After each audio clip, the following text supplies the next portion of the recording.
మా latest videos కోసం మా ఈ తెలుగు న్యూస్ ఛానల్ సబ్స్క్రైబ్ చేసి గంట సింబల్ యాక్టివేట్ చేసుకోండి. డిసెంబర్ 23న ముక్కోటి ఏకాదశి రాబోతోంది. ఇది విష్ణుమూర్తికి ఎంతో ఇష్టమైన రోజు. అయితే ఈ రోజు ఇంటి మెయిన్ డోర్ దగ్గర ఈ ఆకులు కడితే చాలు మీ ఇంట్లోకి ఎటువంటి నెగిటివ్ ఎనర్జీ రాలేదు. మీకు ఉన్న కష్టాలు దరిద్రాలు తొలగిపోయి మీరు కోటీశ్వరులుగా మారిపోతారని పండితులు చెప్తూ ఉన్నారు.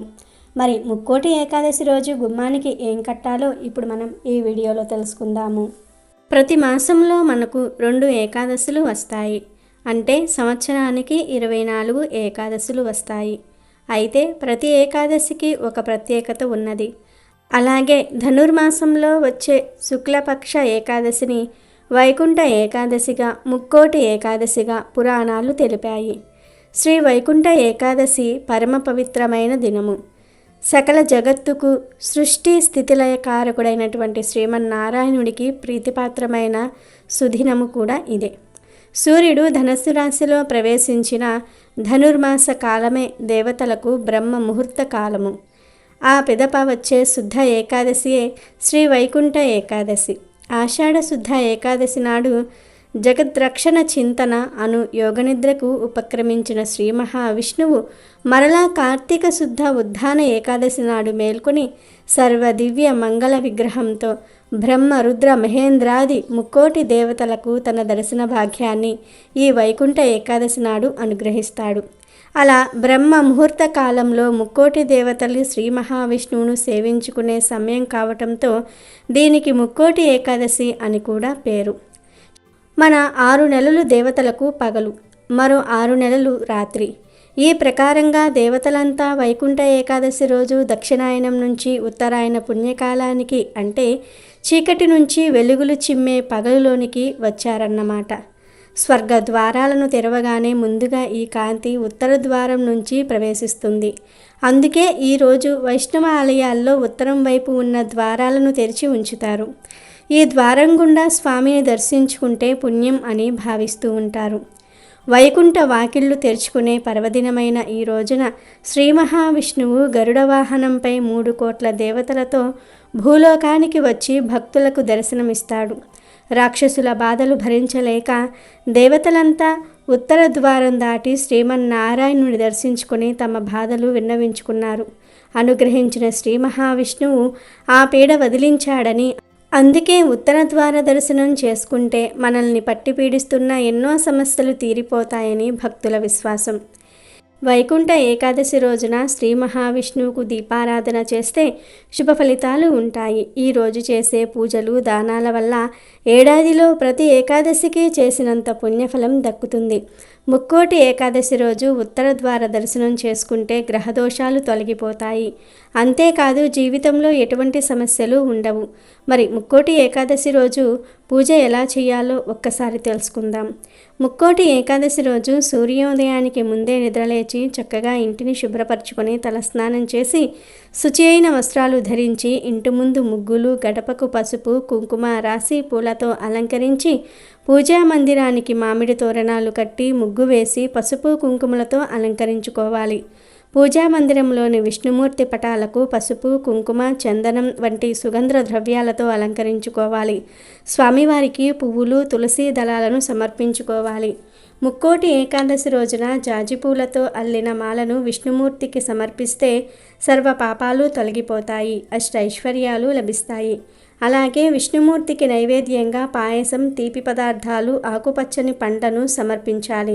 ఈ రోజున ఉపవాసం ఉంటే చాలా మంచి ఫలితం లభిస్తుంది.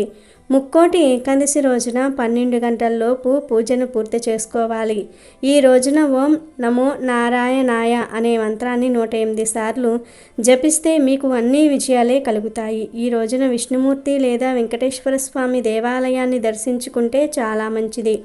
ఆడవారు ఈరోజు ఎల్లో కలర్లో ఉండే చీర కట్టుకున్న లేదా దుస్తులు ధరించిన లక్ష్మీనారాయణుల అనుగ్రహంతో దీర్ఘ సుమంగళి యోగం లభిస్తుంది. పసుపు రంగులో ఉండేటటువంటి చీర లేదా గోధుమ రంగులో ఉండేటటువంటి చీరలను కట్టుకుంటే చాలా మంచిదని పండితులు చెప్తూ ఉన్నారు. అయితే ఈరోజు ఇంటి గుమ్మానికి ఈ ఆకులు కడితే మీ ఇంట్లోకి దైవశక్తులు వచ్చి సకల ఐశ్వర్యాలను కలిగిస్తాయని పండితులు చెప్తూ ఉన్నారు. మరి ఆ ఆకులు ఏమిటంటే మామిడి ఆకులు. మామిడి చెట్లు అన్ని ఊర్లల్లోనూ ఉంటాయి కాబట్టి మామిడి ఆకులు అందరికీ సులువుగా దొరుకుతాయి. మన సంస్కృతి సాంప్రదాయాల ప్రకారం ఎన్నో ఆచార వ్యవహారాలతో పాటు కొన్ని మొక్కలను సైతం దైవ సమానంగా భావిస్తారు. అలాంటి దేవతా వృక్షాలకు ప్రత్యేకమైన పూజలు చేస్తూ వాటికి ప్రత్యేక స్థానం కల్పిస్తూ ఉంటారు. ఇందులో భాగంగానే మామిడి చెట్టును కూడా దైవ సమానంగా భావిస్తారు.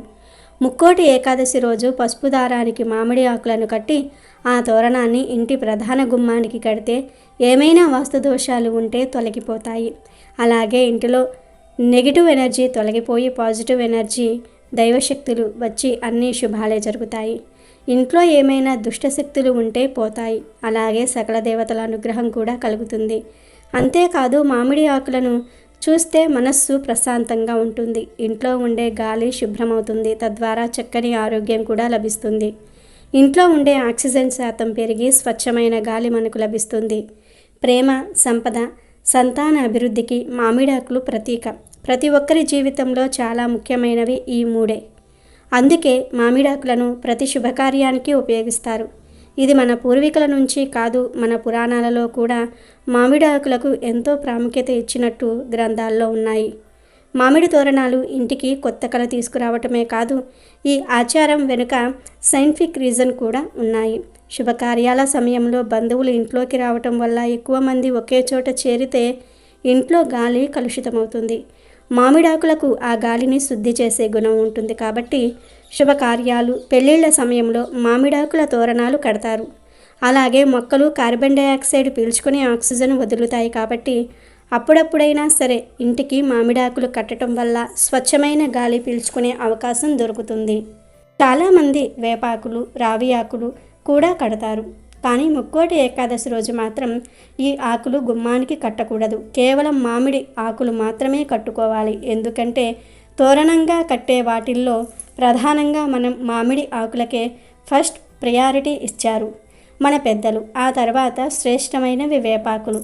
ఇవేమీ దొరకపోతే రావి ఆకులు కట్టుకోవచ్చు. కనుక ముక్కోటి ఏకాదశి రోజు అందరూ ఇంటి గుమ్మానికి మామిడి ఆకుల తోరణాన్ని కట్టుకోండి. ఇలా కట్టుకోవటం వలన ముక్కోటి దేవతలు మీ ఇంటికి వస్తారు. పాజిటివ్ ఎనర్జీ బాగా పెరుగుతుంది. దరిద్రమంతా కూడా పోతుంది. కాబట్టి అందరూ కూడా మర్చిపోకుండా గుర్తుపెట్టుకొని ముక్కోటి ఏకాదశి రోజు ఇంటి గుమ్మానికి ఈ ఆకులను కట్టుకొని శుభ ఫలితాలను పొంది సంతోషంగా జీవించండి. వీడియో నచ్చితే లైక్ చేయండి, షేర్ చేయండి, బట్ సబ్స్క్రైబ్ చేసుకోవడం మర్చిపోవద్దు.